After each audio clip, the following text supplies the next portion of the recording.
Even though I think Sneaky may very well be the top AD carry in North America, like, he's not winning the All-Star votes, he's not winning the popularity contest yet. The fact that Cloud9 has come out and continued to gain supporters here. Every time the TSM chant comes out, the C9 chant follows right after.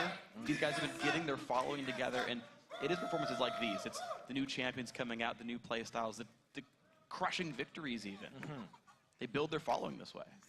And they're also very good at adapting to the game. Cloud9 is very comfortable on this patch.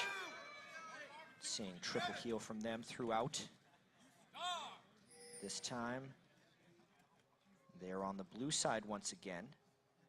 They have been comfortable laning against TSM straight up this entire time, something that I did not expect coming into this series. Even more so, I didn't expect them to beat TSM twice in a row if they opted into those lanes. So Cloud9 is showing how they can play almost any style and still come out on top. It's incredibly impressive by these guys. Even with new champs coming in, they can opt into bad lane matchups, still persevere. Their mid and late game decision making just always so strong for these guys. The battle lines are drawn, and I do want to know where the movements end up being. We haven't seen any lane swaps at all in this final series. It's interesting how we usually see 5 warding totems on both sides, but in this game in particular, Lemon Nation has went for a sweeper. A lot of that just has to do with the odd one being a stealth jungler. That extra ward really wouldn't do them much. They're going to use that one warding totem to get some brush control in the laning phase. But outside of that, they're just going to try and deny TSM more vision, since they can't get vision on the odd one anyway. Cloud9. Absolutely, they're going to start in their own buff, though. Same for TSM there. The top lane is going to be helping the jungler's balls with the recall. Helps Beatus get some damage down, but then he's going to grab an extra couple of potions and peace out.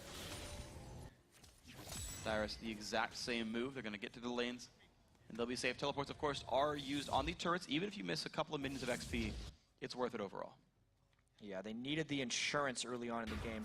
And this bottom lane is going to be incredibly interesting to watch. The level 1 power of Karma is immense, and it's going to be about whether TSM can push Cloud9 in early to try and get an edge on this one. Otherwise, Caitelynn would be able to outrange Graves and beat them up, unless Graves and Karma can shove them in faster to neutralize the lane matchup. You see, these guys are trying. They're throwing attacks back and forth, and C9 nor TSM really taking any time between their auto attacks. Level 2 does come first. Wild Turtle jumps in. There's the root in towards Sneaky. Good damage comes through the burst. The summoner heal forced out of Sneaky. TSM, they're showing aggressive. Cloud9 got trapped in a losing level 2 trade and did not hit level 2 in time. Therefore, they had to bail out at the last moment and had to burn that one summoner spell. They're now in a little bit of recovery mode. Health potion burned on their side, as well as the summoner spell. Nick Special is taking a big chunk of damage down in the bottom lane. He is out of potions. He might have to leave this lane before too long. High and Bjergsen battling. Level 3 on each. Wild Turtle doing his best to stay alive. You're seeing Sneaky also out of potions, doing his best to sustain. AD carries very rarely run lifesteal now. This could be a semi-permanent health loss. He'll slowly get his health back up in these. Caitelynn as well benefits off lifesteal even more so. Meteos through a ward. Gonna give them a little bit of breathing room in the lane, if nothing else. All right, so safety for now. Small gold lead overall TSM. Of course, that top lane will undoubtedly go Dyrus' way for quite some time until interference shows up. Yeah. They have to take the hits early on in that lane if they're opting into this matchup. It just shows the confidence they have in their bottom lane and their mid lane to kind of accept their fate here, knowing that Balls has to turtle against Renekton early. And so here's the push in. Balls gonna last it under turret. Jack to the Doran's Blade has pretty good AD, and there's no dive coming in. Dyrus kind of looks like he has an Evelynn there. Yeah. But Balls doesn't flinch. Balls very good overall. Just game sense. One of these things. He's played so many times against Dyrus and consistently comes out on top. Good guesswork there by him. So there's the push in. The mid lane actually getting sieged out of it. Meteos helping with that one. High is gonna recall after about 6 waves. See what he picks up for himself. He is gonna be backing off. Bjergsen, of course, on Nidalee. Actually winning the minion score. Interestingly enough. Getting pushed into the turret, but last hitting so successfully. But he's not able to recall on this time. Something we've been touching on a bit more lately is mid laners' CS scores at 10 minutes into the game. In this series in particular, Bjergsen's actually averaging 82 CS at 10 minutes, whereas High is averaging 66. That, of course, has been 2 Karma games where he's supposed to win the lane. But as far as starting NALCS mid laners, High's at the bottom of the pack from that because he wins the game in other ways. He roams around a lot. He buys more wards than anyone else in the mid lane, site wards. And he just accepts those lane CS discrepancies because he makes up for it in other ways. Yeah, he gives first blood to balls in the top lane. Like, that's worth 20 CS to me, like 100% of the time. Exactly. On balls, I'm like, yes, please, High, keep doing that one. Nice spell shield, black shield rather. Keep Sneaky safe. You know, interesting anecdote about elimination.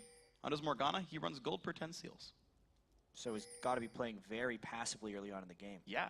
If that's the case. They got pushed in a little bit. That's one of the reasons they may just farm that lane, as you were saying earlier.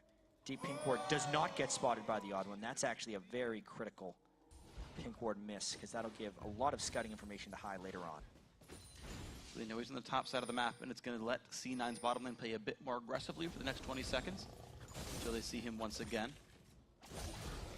The odd one is looking towards the mid lane right here. Didn't pass any wards, but he's going back up towards his jungle. Might not have re-stealthed in time, actually. He did pop the W to get around the map.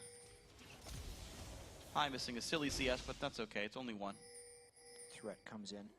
To touch back on the warding game between High and Meteos, it was a trend in the regular season as well in the playoff games. As far as site wards purchased by mid laners, High purchased 264, whereas Bjergsen purchased 88 in his 22 games. So more than double per game for High. And it's giving Cloud9 map control. It happens in this series as well. They were finding the picks because they generally knew where TSM was, and TSM was getting caught off guard. TSM's trying to neutralize that in this game. Evelynn obviously cannot be seen by the site wards, and it's all about pink ward playing, so that number's going to get skewed a little bit in this game. It's still an important change. They're called stealth wards now. It's true. I think pink wards are still vision wards. Correct. They still give sight. But yeah, sight and vision, I realize, are, you know, not exactly ideal names for conflicting items. It's like an infinity edge or a forever Green edge. wards. Green, yeah, that's what I did. Green wards and pink wards, guys. Those are the real names. It's like that yellow summoner spell, Flash. It's a little bit harder to say, though. Still just farming out these lanes as well. High, Oh, aggressively High. going for some CS. Yeah, he's taking a lot of damage for this one. He's got to pop the summoner, heal Bjergsen. Javelin, ooh, MVP minion keeps High in a safe place. Yeah, he was trying to shove out the lane a little bit, and Bjergsen aggressed him at just the right moment. So a little bit of a mistake there by High, trying to red card all those CS. He knew he was going back shop anyway, just didn't want to burn his heal. Well, he did, though. It's going to be Bjergsen able to stay in the lane, but that's the second recall now for High. First time he went double Doran's Ring plus boots. Now he's grabbing a Fiendish Codex. Last time we saw this Twisted Fate, it was Link, and it was a Morella Nomicon rush. I want to see what this ends up building into. Yeah, Special taking some very serious damage. You see Elimination very rarely gets counterattacked in these. Playing completely safe. Armor marks, by the way. So he's reasonably durable, but... So this game is playing out fairly similar to games 1 and 2. However, if we were actually tracking the early games, Cloud9's better off in this game 3 than they were in game 2. Balls is actually stuck with Dyrus even more, so he's only down 12 CS.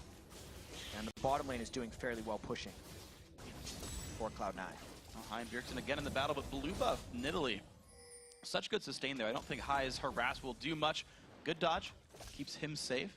Cycling around the cards, gonna make sure to last hit what he can. Meteos making the flank here. If Bjergsen waits around, no, good Javelin. Does not get dodged, but the Cocoon's gonna land.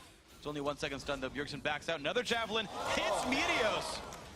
He's got a 300, he's gotta leave. 2 for 2 on Bjergsen. He makes that gank a big folly right there, and it means he can fully aggress onto High, starting to get a lot of that mid lane pressure.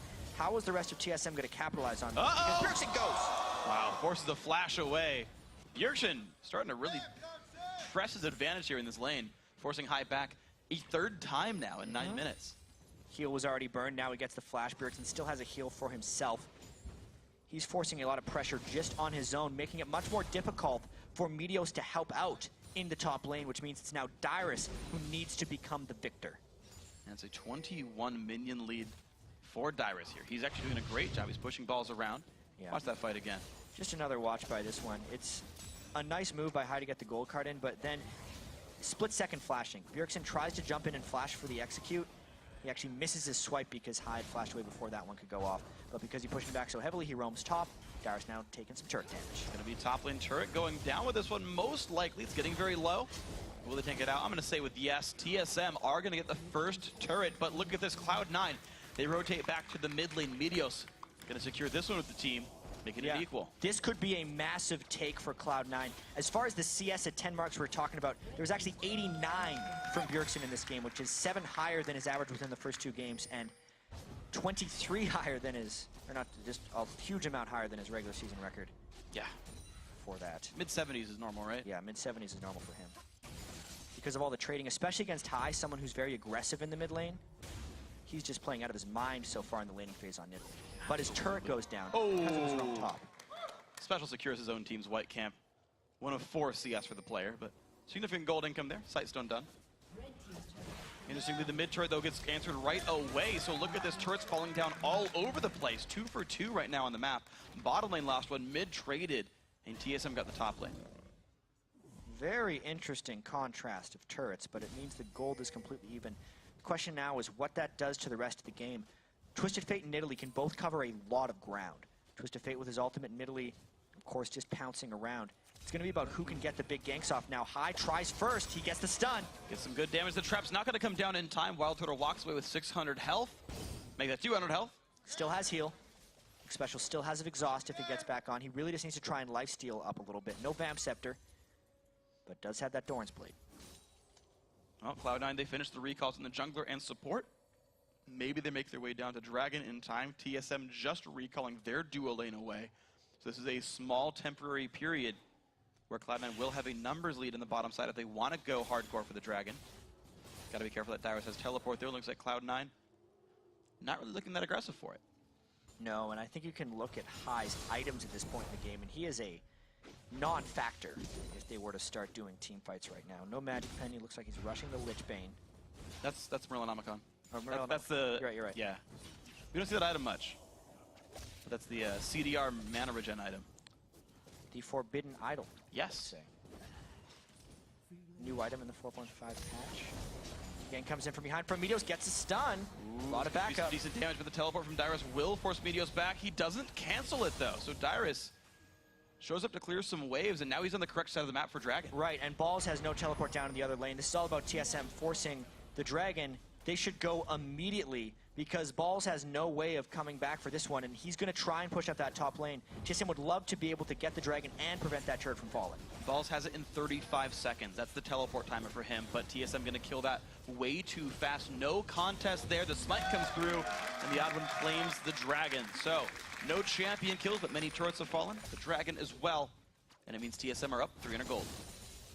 That's heavily based off the mid lane control that Bjergsen has been able to get from High.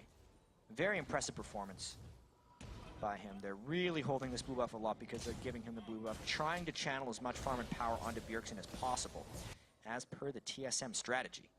He is basically tied with Dyrus for highest CS in the game. Both those two are definitely winning their lane matchups. They've stepped up so far in this game, and we haven't yet seen that Meteos camp. Dyrus hasn't gone 1-4 so far in the game. There's been no roams from High. He went bottom lane, got him a turret, but no kills yet. Luliff gonna go over, High grabs that at the best time in the game. Bjergsen wanted to try and stop this one, does get one of the minions. Yeah. Loses that ward for it. 10 gold goes over the way of Meteos. It's worth more than that little monster right there, so, you know, worth it. Heavy amount of sweepers coming out very early from Cloud9, trying to deny that TSM vision, as well as not needing the warding totems because the Evelynn. Ooh, the sidestep from Elimination, but Bjergsen's coming down. Javelin will hit him. Half HP, empowered Q, flashed by Elimination. Bjergsen, though, not going to chase down. Yeah, but he might continue this one. They know they have isolated the AD carry, which meant Sneaky had to bail out. So they don't overcommit for that one at all. Wild Turtle, though, stuck clearing away this bottom lane. Interestingly for him, he went Berserker's Grease to the completed Bloodthirster of Sneaky. So there's a bit of an item disparity here with the BT stacks, meaning something for the next few minutes of this game, until Wild Turtle can buy and then get 30 CS. Getting the Bloodthirster first is so critical because of the stacking mechanisms on this one, but TSM's going to try and shut that one down. They have a lot of map pressure bottom, even with the Twistet Fate. He was very fortunate to know where everyone is with that Twistet Fate ultimate. Otherwise, that would have been into a 4-man gank. Surprise, the odd one. Great timing by High on that Twistet Fate ultimate. everybody safe here, but Balls is getting free farm in the top lane. He is down 30 minions right now under Dyrus. Dyrus has, again, done a great job of that, getting the turret plus getting the minion lead, but it's only a matter of time until Balls is more effective on the map. Elimination finds a bind and gets a bit of damage down. Cocoon's going to go through as well, but TSM, they've got too many people here. It's a 4 versus 3 on this side of the map. Ooh. C9 force back, great javelin lands as well. Yeah, they can't just take these spears again and again. They need to make moves elsewhere on the map, which is exactly what Cloud9 is trying to do. High pushing strongly up that mid lane, trying to punish the time that Bjergsen has spent down here spearing them. And Dyrus makes his way back to the top lane, but no one is stopping High in the mid lane. Actually just moves back around though. He's not even trying to hit the turret because Bjergsen's showing up. He wants to kill him. Well, gold card locked, dodges the javelin, dodges the trap as well. Bjergsen not done with this yet though. Good dodges again, High gets out. Really smart play there by High, doing side steps while he's looking to lock in his gold cards and not taking a single point of damage from Bjergsen. Definitely some excellent play right there. Some nice wave clears. I would have died there. A lot of people would have. Yeah. So Elimination going to help get his team control both teams. Look at this. Double green wards. Got the name right. There in the blue side jungle of TSM. Pink ward removed away. Cloud9 getting rid of some more vision, but you got to be careful. That golem's going to respawn in about a minute and a half. And Cloud9, they've got better vision on that area. Yeah, and the gold remaining close. This is definitely the closest of 3 games we've played thus far. TSM wanting to set up some nice sieges with Bjergsen later, but Balls is actually farming up pretty well. He does have that Blade of the Ruined King this time, before Dyrus has built his Sunfire Cape without the help of Meteos' ganks in the top lane, so that is a positive. The negatives, however, is that High has been pushed around a fair bit by Bjergsen in the mid lane. And TSM hold on to a 400 gold lead for all their effort there. Now keep in mind, Twistet Fate's passive is to get basically free gold by last hitting. Right, that's one of the reasons the gold appears much closer. It's about because 500 gold worth. That goes to show you how strong Bjergsen is right now. He even has a blue elixir. Look how he's trying to take advantage of this spike in power right now with the Athenes and the Sorcerer's Shoes. He's going to consume that blue elixir, so he has it for the Dragon, which is coming up in a minute and 20. Well, you're seeing that C9 are afraid to fight this, right? Renekton's still more powerful than the Jax. Bjergsen's obviously outperforming High right now in the fights. The AD carries fairly equal out of themselves. You see Dyrus pushing Balls back. Jax has to be careful in this one. High, by the way, at 560 gold from the passive, so it'd be an even bigger lead. More damage comes through. Full retreat now from Balls. You've got to track Dyrus' Tiamat. He's very good at using that in trades. This is why Renekton's built Tiamat, is because it cancels the long wind-up after his W. So he'll hit him, use his W, and then Tiamat. And then he can just keep swinging at full speed without getting animation locked in any of his moves. Dyrus is very good at that combo. Yeah. You Q right after. You get a whole bunch of burst down where they're stunned. It's all kinds of difficult to deal with. Sneaky putting some damage down, knows the range of Dyrus, and there's no follow-up for a flash stun, so he's safe. Lemon needs a trap real quick, gets revealed but doesn't care. Dragon's now in 24 seconds. TSM actually get the movement to the bottom lane. That's very successful for them, and they get this 1,000 gold lead now for Team Solo Mid. The mid lane Twistet Fate has not done anything yet with High. Yeah. He's gotten one teleport off that forced a couple summoners out of Wild Turtle. That TSM has definitely taken map control amongst all of this, and because I feel like the fear of spears and the pink ward battle that TSM has been winning in this Dragon Pit, this could actually be an uncontested Dragon without losing anything. A first for TSM in this series. And it's going to be going down rather quickly. Sneaky will try for the Q. Little early. Good smite there by the Oddman. Claims it. But C9, I mean, I guess they're just waiting on Balls then. Like they're really...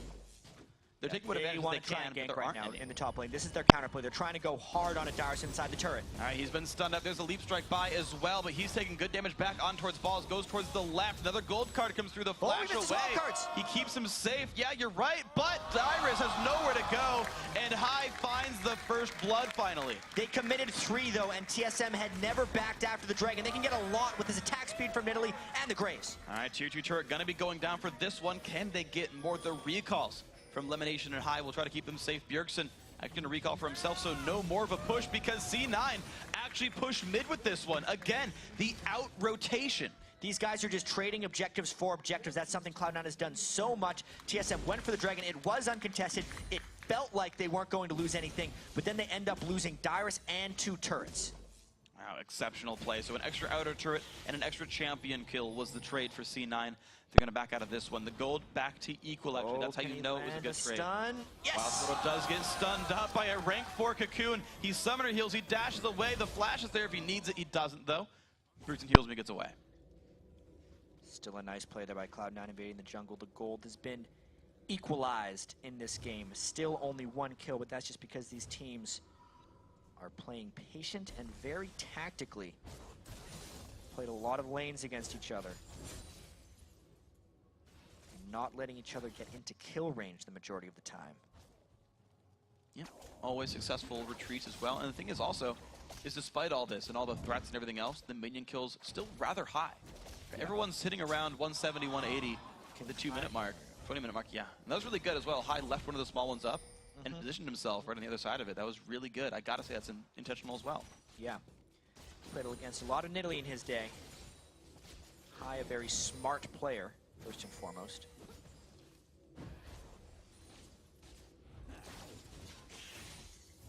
So, Cloud9, still actually a bit on the defensive. It's still TSM who looks to kind of push the favor. Top lane, all 5. Balls on the wrong side of the map, and here they go. Tier 2 turret dying rather fast. They just get this one because they took control of the blue buff of Cloud9. There was no way Cloud9 was checking that area, and they used the move speed of Karma to go and get themselves another turret. 5 turrets to 4 now. Very well played. Can they get to the other side to defend this Jax? There is a teleport for Dyrus. Ball's going to start the damage. Dyrus will walk his way to the lane, and I don't think this will die too very quickly, but Ball's now level 13. He's actually still minus a level to Dyrus. That is something that's been held well for TSM, but here comes Sneaky. Here comes the rest of C9 a little bit. They're just ignoring Dyrus right now. This turret going down rather fast. Sneaky putting some damage through, and there it goes. Be careful. The TP in from Twistet Fate. Dyrus, actually, he's going to stun him up nice and late, and there goes the kill. Balls claims it. That is the 2nd game in a row that Dyrus has died, underestimating the attack speed and the power of a Jax on a turret. He should have abandoned that turret when he realized he did not have the help, and he forgot the Twistet Fate could come in from anywhere to finish him off. So that's now 2 kills, the only 2 kills. Ganks on Dyrus. I mean, he tried to go really hard on a Sneaky right here, but you can see, because they had a focus on the turret, they were able to stun him as soon as he came through. High with the gold card locked. Twistet Fate buffs actually helped there. He now can hold it for 6 seconds, making it a little bit easier and forgiving to come in there. With the stuns after TPs, High locks it perfectly, gets the stun, and picks up the 2nd kill of the game for Cloud9. Absolutely beautiful play on this one. So High now gets to be a split pusher if he wants to. I mean, the main one is balls, but High goes around the map. He's got great cooldown reduction. Right, early Morella and Namakan wearing a blue buff as well. This is one of the first TF builds I see that actually has CDR on it. Yeah, well, this is very similar to the Link build that he played against TSM because it's incredibly strong against the triple heal, 2 summoner heals, and the Nidalee that come in from TSM. As long as he gets on the right targets, he prevents those guys from being able to save them. So now TSM playing for the first time in this game catch up. They're down 700 gold. They're starting to lose a bit of control. The kills from C9 are very effective. Sheen now done. Phage started for balls. He's starting to get himself back to the part where he can actually 1v1 Dyrus, and as levels come in, that'll keep getting better for the man. Blue buff's not being stolen away yet, though. Looks like that will be Bjergsen's. Again, a lot is on him. 210 minions. He's still got the good individual marks, but TSM just can't find any kills yet. What a fascinating game this is. Cloud9 with no sustain, having to deal with this blue buff Nidalee, who has had lane control the entire time. They're trying to outsmart their way to this victory because TSM has a very strong Bjergsen in the mid lane, doing everything he can, really. Great farm on all of the lanes for TSM, yet still 900 gold down and even in turrets. We've had 10 turret kills in this game and only 2 player kills. It is all about how they move around the map, cut each other off from turret defenses, and eventually catch each other for kills. There's no big team fights as of yet. Now keep in mind, that is pre-death cap Bjergsen. He's about 200 to 150 gold away from death cap combined. He's sitting at 600-700 gold on his inventory, so 640 gold right now, just 200 gold exactly. So that's going to be the thing. That's the TSM. Now, unfortunately for them, Dragon's in 15 seconds. He will not have death cap for the Dragon fight unless it gets delayed here. Of course, C9 can't know that, but there is that chance that they get in the fight that they want before Bjergsen really spikes up. High already has Zhonya's, so It's a better lineup for C9 right now. I think Balls also might be the point where he can be okay fighting Dyrus one-on-one. Good binding on Bjergsen, heals himself. Does have the blue buff. TSM already starting this one up. Elimination is around. Could be a collapse. This is one of those times where Cloud9 tries to take another advantage. They're just trying to come right into the Dragon Pit here. TFL comes out. Where's the fight? He's going to go right in on top of the Dragon. There comes Balls and Dyrus into the back line. Going to all collapse back down towards Dyrus. Elimination gets out, gets the stun as well. Dyrus still locked up. He will fall. The escape comes in. Now the odd one forced to run away, but he's going to go down. Double kill for Sneaky. And here comes the chase. Wild Turtle is going to get well away from this fight. Another 2-0 Cloud9. What a clean engage there by the Cloud9 team. They had a very big risk of getting just surrounded by the TSM team, but they didn't let the spears poke them down. They get 2 more kills and the Dragon. What a big move in the overall game there for Cloud9. And you gotta wonder how many other teams would have said, oh, they got there first, it's low, and just not even gone for it. They dove in. The Black Shield Twisted Fate ulti guaranteed no one would stop him or stun him on the way into the Dragon Pit to force away the members. They focused down. Everyone turned back onto Dyrus. Balls turned around to make sure they hit people down. I mean, C9, we talk about their team fighting, but there's a great example right there. Forcing their way in, making it work. Means 26 minutes into the game, they're starting to assume control a little bit. Understanding the power spikes in the game here, knowing that they had a lot of items completed right before that. There was a Blade of the Ruined King, they had the Phantom Dancer and Bloodthirster completed onto Sneaky. The Zhonya's on high, so even when he could teleport in, he had impunity. Couldn't get immediately struck down. Just a very well-played game so far from both teams, but a little bit more so for Cloud9. Yeah, and that's resulted in a 3,500 gold lead for these guys.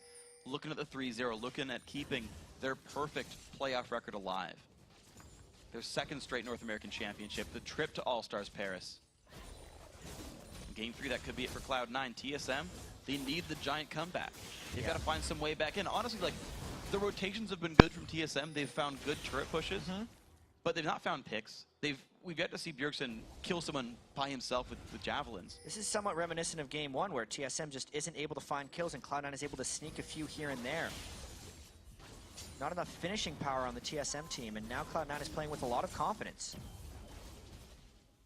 You're seeing them start to control the map. Balls is well past, like, well, not anymore, but he was like past the death of that second turret up there, shoving the lane in, knowing he was safe. The rest of the team had eyes on TSM's lineup.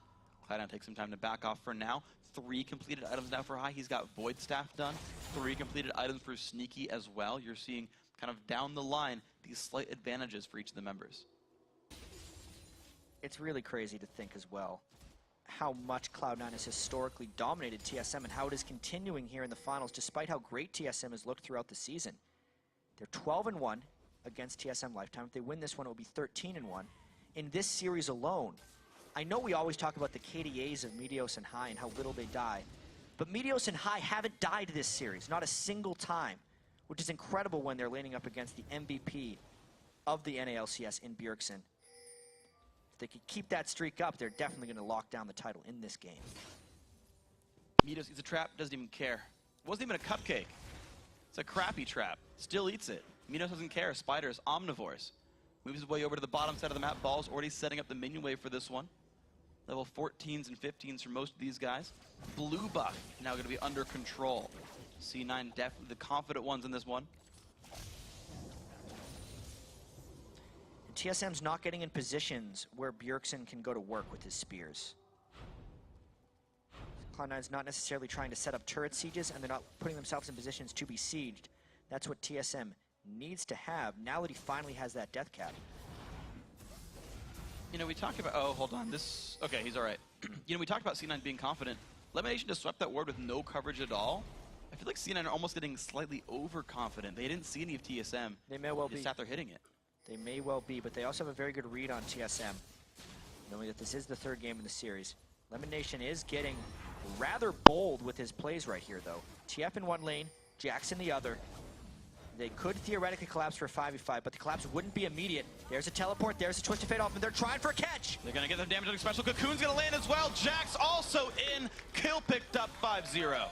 Well, there's our answer why Elimination was playing so aggressive, because they were waiting to pounce. He was hoping to catch a Dark Binding. They didn't even need it until after the stun. Sneaky in the mid lane, pushing up with the rest of Cloud9. Absolutely great play, and now Bjergsen's on the wrong side of this. He's on the back side, looking for javelins in toward the squishies. Balls also eats the bushwhack.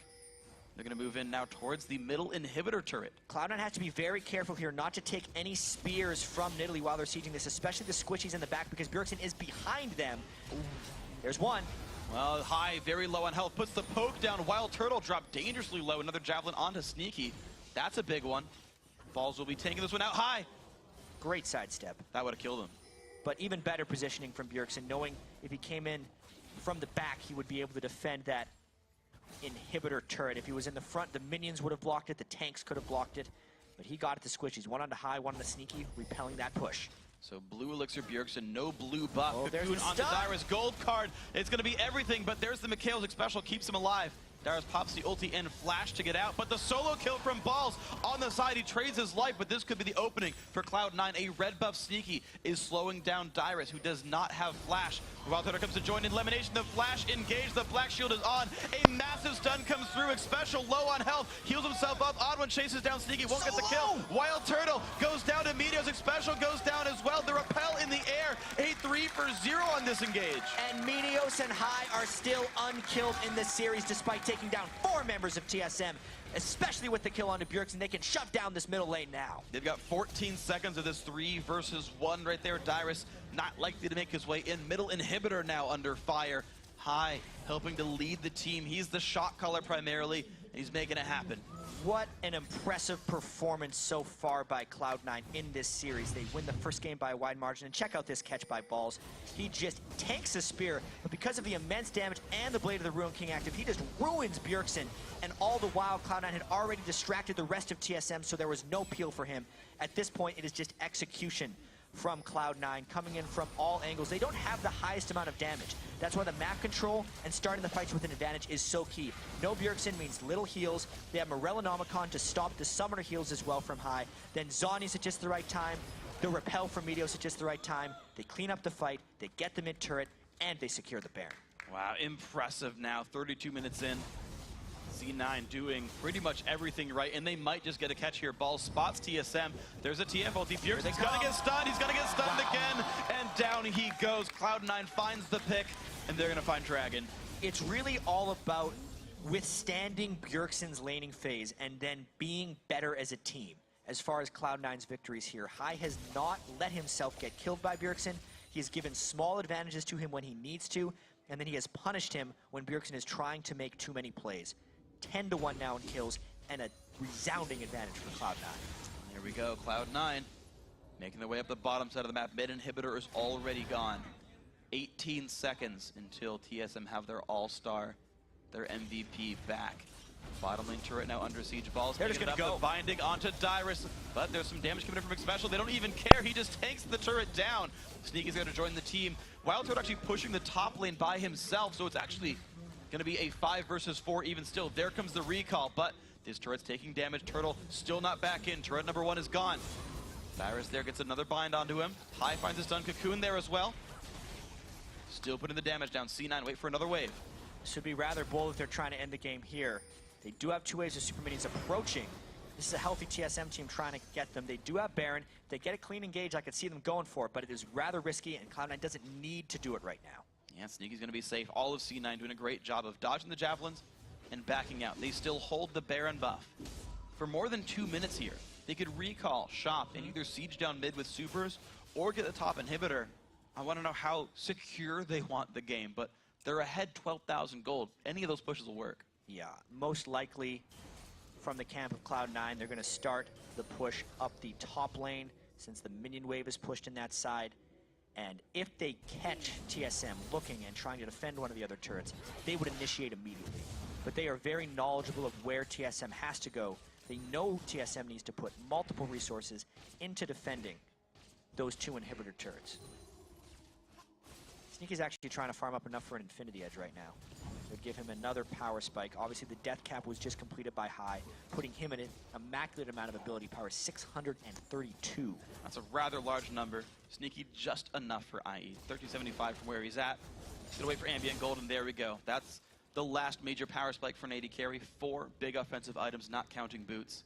And C9 does look for the top lane. Can TSM make any more plays? Or do they have a rider's block? Can they make this stop? Cloud9 will end the game on this push. Well, whatever it is, there's some type of block for TSM against Cloud9 because they just can't seem to beat these guys. Ever since they've made it into the LCS, Cloud9 just can't seem to lose in the playoffs. Still undefeated, well on their way to their second straight split championship here in North America. Pushing down the top tour with 2 downed inhibitors and a Baron buff. There goes tier 2. Baron buff, 45 more seconds. Wild Turtle wants to wave there, takes a Caitelynn ulti, gonna get slowed down a little bit as well by Twin Shadows. Summoning Heal keeps him safe. Balls holding down the mid lane. Superman is holding Dyrus' attention, and that inhib's gonna fall. Top inhib turret's gone. Balls gonna rejoin the He's trying to come in from the side. Here we go. No stuns come in from the ulti from Morgana, but there's the battle, especially in the back line. Wild Turtle gonna be locked up. 2 kills. Make that 4 kills. Make that almost everyone going down. Cloud9 gonna end the series 3-0. They're gonna take down the Nexus, and they're the North American champions. Cloud9. 15-1. They won the first game 18-1. And their overall kill death in this series is ridiculous. They only died 6 times this entire series. 6 deaths total in a best of 5 against Team Solo Mid. These teams, these players, putting in everything out there. But Cloud9, I gotta say, representing North America at the All-Star.